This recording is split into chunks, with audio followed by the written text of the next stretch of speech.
तो हर साल की तरह इस साल भी जगन्नाथ रथ यात्रा की शुरुआत हो चुकी है। उड़ीसा के पुरी में भगवान जगन्नाथ का मंदिर है और इस मंदिर को भी 4 धामों में से एक गिना जाता है। इस यात्रा को अगले 10 दिनों तक निकाला जाता है और 11वें दिन भगवान जगन्नाथ की वापसी होती है और यात्रा का समापन हो जाता है। इस यात्रा में शामिल होने के लिए दुनिया भर से लोगों की भीड़ यहाँ उमड़ती है। वजह है मंदिर में मौजूद भगवान श्री कृष्ण, उनके बड़े भाई बलभद्र और बहन सुभद्रा की प्रतिमा के दर्शन। यात्रा के दौरान यही 3 रथ में सवार होते हैं जिसे खींचने का काम करते हैं सैकड़ों श्रद्धालु। तो ऐसे में एक सवाल जानना बेहद अहम हो जाता है कि आखिर इस रथ को बनाने के लिए लकड़ियां आती कहां से हैं और कौन इसे बनाता है। यहां तक कि इस यात्रा को काफी रहस्यमय माना जाता है। कहा जाता है कि इस यात्रा से जुड़े कई ऐसे रहस्य दफन हैं जिन्हें जानने के बाद आपको अपने कानों पर यकीन नहीं होगा। तो चलिए जानते हैं मंदिर से जुड़े अनसुने रहस्यों और रथ को बनाने वाली कहानी के बारे में। समस्ता सुखिनो भवन्तु, यानी संसार में सभी सुखी रहें, यही इस यात्रा का मोटिव है। भारत में निकलने वाली ये रथ यात्रा लोक संस्कृति की धरोहर है। इस यात्रा में किसी तरह का कोई भेदभाव नहीं रहता। अगर कोई रहता है तो भगवान जगन्नाथ और रथ खींच रहे भक्त। यहाँ ना तो किसी का कोई पद होता है और ना ही कोई कद। और इसी बात को और भी ज्यादा सटीकता से बयां करती है खुद पुरी के राजा लोगों के बीच पैदल चलकर आते हैं और मंदिर से लेकर रथ यात्रा के रास्ते पर झाड़ू लगाते हैं और राजा के द्वारा इस झाड़ू लगाने वाली परंपरा को छेरा फेहरा कहा जाता है। हालांकि जगन्नाथ धाम बनने, रथ यात्रा निकालने की कहानी जितनी ज्यादा इंटरेस्टिंग है उससे कहीं ज्यादा इंटरेस्टिंग है रथ के बनने के पीछे की कहानी। अब भले ही लोगों की नजर में यह एक रथ यात्रा हो, पर इसके लिए पूरे साल तैयारियां की जाती है और रथ बनाने की शुरुआत बसंत पंचमी के दिन से हो जाती है। अब जैसा कि मैंने आपको बताया कि मंदिर में 3 अलग अलग प्रतिमाएं हैं और यात्रा के लिए 3 अलग अलग रथ बनाए जाते हैं, वो भी अलग अलग रंग और अलग अलग लंबाई और चौड़ाई के। इतना ही नहीं, इन रथों के नाम भी अलग अलग होते हैं। साथ ही रथ को बनाते वक्त काष्ठ और पहियों की संख्या भी अलग अलग होती है। भगवान जगन्नाथ के रथ का नाम है नंदी घोष, जिसे बनाने के लिए लकड़ी के 832 टुकड़ों का इस्तेमाल किया जाता है।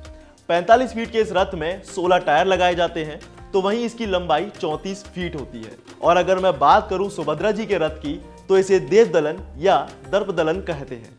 इसमें कुल काष्ठ 553 होते हैं और 12 टायर पर खड़ा ये रथ 31 फीट लंबा और 43 फीट चौड़ा होता है। और खास बात यह है कि खुद अर्जुन इस रथ के सारथी होते हैं। और आखिर में बात आती है बलभद्र के रथ की। भगवान बलभद्र के रथ को तालध्वज कहा जाता है और इस रथ में भी ज्यादा काष्ठ की टुकड़ों का इस्तेमाल किया जाता है। ये करीब 763 टुकड़े होते हैं। इसमें कुल 14 टायर होते हैं और ऊंचाई के लिहाज से ये करीब 44 फीट लंबा होता है। वहीं इसकी चौड़ाई मापी जाए तो ये करीब 33 फीट होती है। हालांकि रथ को जब बनाया जाता है तो इसके लिए इसके कारीगरों और कलाकारों की भी एक व्यवस्था बनाई जाती है, जिसमें हर कारीगर को उसका काम बांटा जाता है और इसी के साथ तय होता है उन कारीगरों का नाम, यानी कारीगर को उसकी उपाधि दी जाती है। इसमें सबसे पहले आते हैं महाराणा, जिनका काम होता है लकड़ी को ढूंढकर उसे रथशाला में रखना। इसके बाद आते हैं गुड़कार, जो रथ को शेप देने का काम करते हैं और उसी के मुताबिक लकड़ियों को भी शेप दिया जाता है। इसके बाद सभी लकड़ियों को उसी आकार और लंबाई में काटा जाता है। और अब बारी आती है पही महाराणा की, जिनका काम होता है रथ के पहियों से जुड़ा हुआ काम देखना। और इसके बाद आते हैं कमरकंठ नायक, जिनकी जिम्मेदारी होती है कि वो रथ के लिए कीले और एंगल जैसी जरूरी चीजों को अरेंज करें। फिर बारी आती है चंदाकार लोगों की। ये रथ में बनने वाली अलग अलग आकृतियां, अल्पनाएं और कंगूरे जैसी चीजें उकेरते हैं। बेल बूटे बनाने का काम भी इन्हीं कारीगरों के पास होता है और यही वो लोग होते हैं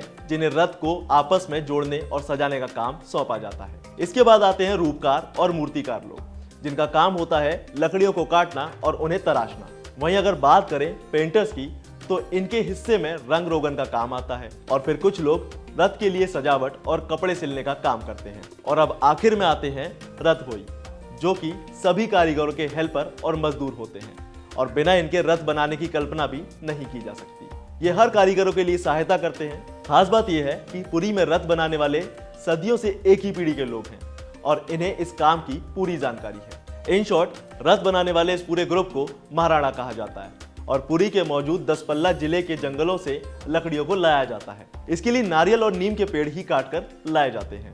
वजह है नारियल के तनों का लंबा होना, क्योंकि इनकी लकड़ी हल्की होती है। लेकिन इससे पहले यहाँ एक वन देवी की पूजा भी की जाती है, जो कि बेहद जरूरी है। और इसके बाद ही लकड़ियां लाई जाती हैं। पहला पेड़ काटने के बाद ही पूजा होती है और फिर गांव के मंदिर में पूजा करने के बाद लकड़ियां पूरी लाई जाती हैं। हालांकि रथ के बनने के बाद रथ को मंदिर के पूर्वी द्वार यानी सिंह द्वार के सामने खड़ा कर दिया जाता है और यात्रा पूरी होने के बाद रथ की लकड़ियों को अलग अलग कर दिया जाता है। अब क्योंकि लकड़ियों का एक धार्मिक महत्व होता है तो इसीलिए इसे भक्तों में बांट दिया जाता है और रथ के पहियों को संभाल कर रख दिया जाता है। अब जिस रहस्य की मैं बात आपसे शुरू में कर रहा था वो अब शुरू होता है और इसकी शुरुआत होती है नवा कलेबरा विधान से। असल में ये वो विधान है जब मंदिर में मौजूद तीनों प्रतिमाएं नया रूप लेती हैं। आसान भाषा में कहूं तो इस विधान में एक खास वक्त के दौरान देव प्रतिमाएं बदल जाती हैं, यानी पुरानी प्रतिमाओं की जगह नई प्रतिमाएं स्थापित की जाती हैं। खास बात यह है कि इस विधान को 8 साल, 11 साल और 19 साल बाद किया जाता है और प्रतिमाओं को भी एक खास तरह से नीम के पेड़ से बनाया जाता है जिसे ब्रह्मा दारू कहा जाता है।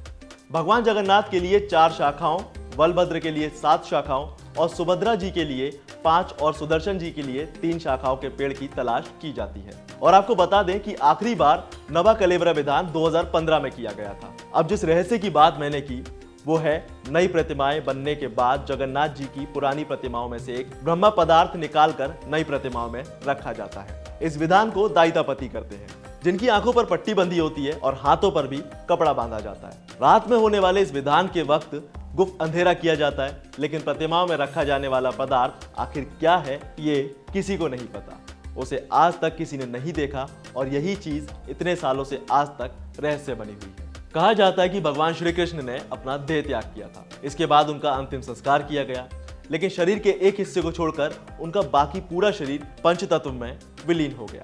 लेकिन कृष्ण का दिल किसी जिंदा इंसान की तरह धड़कता रहा। कहते हैं कि वो दिल आज भी जिंदा है और भगवान जगन्नाथ की मूर्ति के अंदर मौजूद है।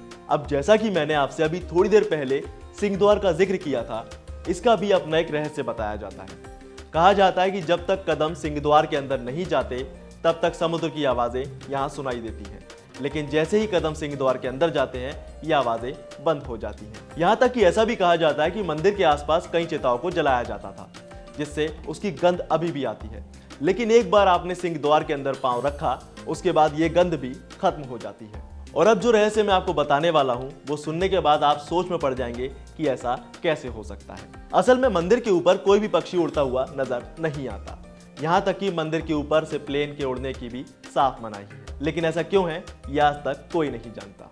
और तो और धूप चाहे जितनी भी हो, मंदिर की परछाई कहीं भी बनती हुई नजर नहीं आती। यहाँ तक कि मंदिर के ऊपर लगे हुए झंडे को रोज बदलना होता है और अगर ऐसा नहीं किया गया तो ये मंदिर आने वाले 18 सालों में बंद हो जाएगा। कहा जाता है कि जगन्नाथपुरी मंदिर में दुनिया की सबसे बड़ी रसोई है और इस रसोई का रहस्य भी चौंकाने वाला है। मंदिर में भगवान के प्रसाद को पकाने के लिए मिट्टी के 7 बर्तनों को एक के ऊपर एक रखा जाता है और चूल्हे पर पकाया जाता है। लेकिन सबसे हैरान करने वाली बात तो ये है कि इस दौरान जो बर्तन सबसे ऊपर रखा होता है, खाना उसी बर्तन में सबसे पहले पकता है और इसके बाद नीचे के बर्तनों में पकना शुरू होता है। कहा जाता है कि कितने भी श्रद्धालु चाहे क्यों ना आ जाएं, लेकिन मंदिर में प्रसाद कभी कम नहीं पड़ता।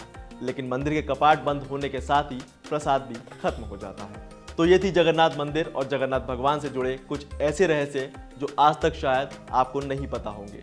अगर आपको वीडियो पसंद आया तो इसे लाइक शेयर जरूर करें और ऐसी ही तमाम खबरों के लिए सब्सक्राइब करें वन इंडिया हिंदी।